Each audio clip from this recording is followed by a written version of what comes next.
Car రెంట్‌కి తీసుకుని సరదాగా బయటకు వెళ్ళాలనుకుంటున్నారా? అయితే వెంటనే ఈ నెంబర్‌కి కాల్ చేయండి. రీసెంట్‌గా మన ఫినాన్స్ మినిస్టర్ నిర్మలా సీతారామన్ గారు లోక్సభలో ఒక స్టేట్మెంట్ ఇచ్చారు.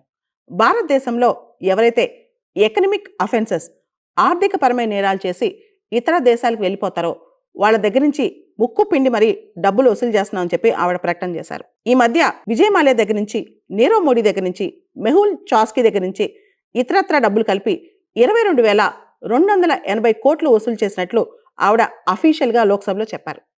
దీనికి సంబంధించి విజయ్ మాల్యా రిటర్న్గా సోషల్ మీడియాలో ఒక పెద్ద కౌంటర్ ఇచ్చారు. విజయ్ మాల్యా దగ్గర నుంచి 14,131 కోట్లు వసూలు చేసినట్లు, ఆయన భారతదేశంలో ఉన్న ఆయన ఆస్తులు అమ్మి ఈ ఆస్తులు సీజ్ చేసి ఎన్ఫోర్స్మెంట్ డైరెక్టరేట్ వాళ్ళు ఆ డబ్బుల్ని రికవర్ చేసినట్లు ఆవిడ చెప్పారు. దానికి విజయ్ మాల్యా తిరిగి కౌంటర్ ఇస్తూ ట్విట్టర్ ద్వారా ఒక మాట అన్నారు. నేను కట్టాల్సింది డెట్స్ రికవరీ ట్రిబ్యునల్ వాళ్ళు అంటే డిఆర్టీ వాళ్ళు నేను కట్టాల్సిన డబ్బులు, రిటర్మెంట్ చేసిన డబ్బులు 6,203 కోట్లు, అంటే ఇంట్రెస్ట్తో కలిపి 1,200 కోట్లు ఇంట్రెస్ట్తో కలిపి కేవలం నేను కట్టాల్సింది 6,203 కోట్లు. దానికి మీరు 14,131 కోట్లు నా దగ్గర నుంచి ఎలా వసూలు చేస్తారు? నాకు అన్యాయం జరిగింది, ఇది బ్లాటెంట్ ఇంజస్టిస్ అని చెప్పి ఆయన చెప్పారు కూడా. సో ఇది ఇంజస్టిసా? అంత అన్యాయం ఆయనకు జరిగిందా? ఒకసారి భారతదేశంలో ఎన్పిఎస్ ఏంటి, దాని స్టోరీ ఏంటి ఒకసారి చూద్దాం. ఎన్పిఏ అంటే నాన్ పర్ఫార్మింగ్ అసెట్. బ్యాంకుల దగ్గర అప్పు తీసుకుని కట్టకపోతే అది ఎన్పిఎస్ అవుతాయి.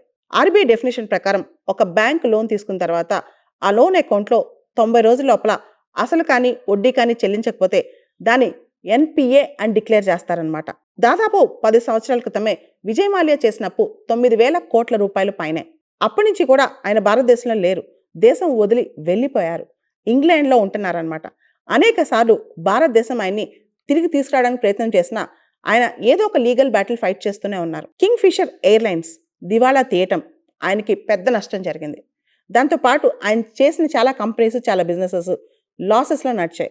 దాంతో ఆయన బ్యాంకులకి తిరిగి డబ్బులు కట్టలేకపోయారు, చాలా అప్పులు చేశారు. ఇన్ఫ్యాక్ట్ ఆయన పైన ఒక అభియోగం కూడా ఉంది. కింగ్ ఫిషర్ ఎయిర్లైన్స్లో చేసిన అప్పులు ఫండ్స్ డైవర్ట్ చేశారని చెప్పి, వేరే బిజినెస్లకి ఆ ఫండ్స్ వాడారని చెప్పి కూడా చాలా అభియోగాలు ఉన్నాయి ఆయన పైన. మొత్తానికి ఆయన రాజ్యసభ ఎంపీగా చేశారు. యూబీ యునైటెడ్ బ్రివరీస్కి ఆయన చైర్మన్గా ఉన్నారు. యునైటెడ్ స్పిరిట్స్కి ఇంతకుముందు ఫార్మర్ చైర్మన్గా ఉన్నారు. ఇలా ఆయన చాలా బిజినెస్లు ఉన్నాయి. ఆయన పొలిటీషియన్ కూడా. ఆయన దాదాపు 2016 అంటే 8-9 సంవత్సరాల నుంచి భారతదేశంలో లేరు. ఫ్యూజిటివ్ ఎకనమిక్ అఫెండర్స్ యాక్ట్ కింద ఆయన్ని ఫ్యూజిటివ్ ఎకనమిక్ అఫెండర్గా కూడా డిక్లేర్ చేశారనమాట. ఆయన రకరకాల లీగల్ బ్యాటిల్స్లో ఆయన ఫైట్ చేస్తూ భారతదేశానికి రాకుండా ఉండిపోయారనమాట. యాక్చువల్గా చెప్పాలి అంటే ఎన్పిఎస్కి సంబంధించి చాలా పెద్ద ఎన్పిఏ అకౌంట్స్ చాలా ఎక్కువ ఉంటాయి. 10 సంవత్సరాల క్రితం ఇది భారతదేశంలో బ్యాంకింగ్ రంగంలో అతిపెద్ద సమస్య. ఇప్పుడు నెమ్మదిగా ఎన్పిఎస్ తగ్గుతూ వచ్చాయి. దానికి చాలా కారణాలు కూడా ఉన్నాయి.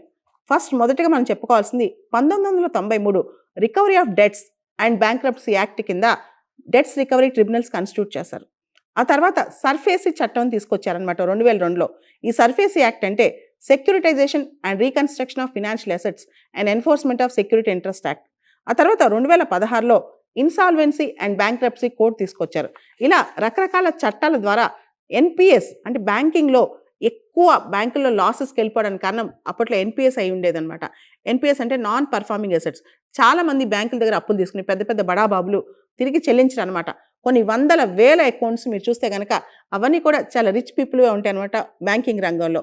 ఒకప్పుడు అయితే చాలా ఇన్ఫ్లుయెన్స్ కూడా, బ్యాంక్ నుంచి అప్పు రావాలంటే ఒక 100 కోట్ల అప్పో 200 కోట్ల అప్పో రావాలంటే ఇన్ఫ్లుయెన్స్ కూడా వాడాల్సి వచ్చేది. ఎవరైతే ఇన్ఫ్లుయెన్షియల్ పీపుల్ ఉన్నారో వాళ్ళకి ఈజీగా పెద్ద లోన్స్ వచ్చాయన్నమాట. తర్వాత ఈ మధ్య కాలంలో గమనిస్తే గవర్నమెంట్ చాలా స్ట్రిక్ట్ యాక్షన్ తీసుకుంది ఎన్పిఎస్ మీద. రీసెంట్గా చూస్తే కనుక పబ్లిక్ సెక్టర్ బ్యాంక్స్ ఎన్పిఎస్ చాలా తక్కువ వచ్చాయి. సెప్టెంబర్ 2024 నాటికి మన ఎన్పిఎస్ శాతం 3.1% కంపేర్ టు మార్చ్ 2018. మార్చి 2018లో మన ఎన్పిఎస్ ఎంత తెలుసా? 14.6% ఉంటే బ్యాంకింగ్ రంగంలో ఇప్పుడు కేవలం 3.1% ఉన్నాయన్నమాట. గవర్నమెంట్ చాలా ఎఫర్ట్స్ తీసుకొచ్చింది, ముఖ్యంగా recognising the NPAs, resolution and recovery, recapitalisation, reforms in banking structure and financial systems. ఇవన్నీ తేవడం వల్ల ఎన్పిఎస్ అనేవి తగ్గుముఖం పట్టాయన్నమాట. అదేవిధంగా లోన్లు ఇచ్చేటప్పుడు ఏదైతే బ్యాంక్స్ లోన్స్ ఇస్తాయో ఫేజ్ బై ఫేజ్ అప్రైజల్ చేయటము, అదేవిధంగా ఎవరైతే ఆఫీసర్స్ ఇన్వాల్వ్ అయి ఉంటారో వాళ్ళని బాధ్యత చేయటం వల్ల చాలా వరకు ఎన్పిఎస్ తగ్గుతూ వచ్చాయన్నమాట. కానీ విజయ్ మాల్యా లాంటి పెద్ద పెద్ద కేసుల్లో మాత్రం ఎకనమిక్ అఫెన్సెస్ అంటే బ్యాంక్స్ దగ్గర చాలా డబ్బులు అప్పులు తీసుకుని భారతదేశం నుంచి పారిపోవడమో, అప్పులు కట్టలేకపోవడమో, అప్పులు చెల్లించే స్థితిగతి లేకపోవడమో, లేదా బ్యాంక్ ఏ పర్పస్ ఏదైతే బ్యాంక్ దగ్గర నుంచి డబ్బులు తీసుకున్నారో ఆ పర్పస్ని డైవర్ట్ చేయటము, ఇవన్నీ చేసి చాలామంది ఇంకా ఎన్పిఎస్ అకౌంట్స్ ఉన్నాయన్నమాట. ఈ ఎన్పిఎస్ అకౌంట్స్ అన్ని కూడా రికవర్ అయితే గనక ఇండియన్ బ్యాంకింగ్ రంగం మరింత బలపడుద్ది. అయితే ప్రభుత్వం మాత్రం చెప్తోంది, వాళ్ళు ఎక్కడికి పారిపోయినా, ఎలా వెళ్ళిపోయినా సరే ఫిజిటివ్ ఎకనమిక్ అఫెండర్స్ యాక్ట్ కింద వాళ్ళ ఆస్తులు ఇక్కడ సీజ్ చేసేసి ఆస్తుల్ని అమ్మేస్తామని చెప్పి గవర్నమెంట్ కఠినంగా ఉన్నామని చెప్తోంది. అయితే ఒకసారి ఆలోచించండి, 15 సంవత్సరాల క్రితం 9,000 కోట్ల రూపాయల అప్పు, అంటే దాదాపు 2012-13లోనే కింగ్ ఫిషర్ దివాలా తీసింది. దాదాపు 9,000 కోట్ల రూపాయల అప్పు.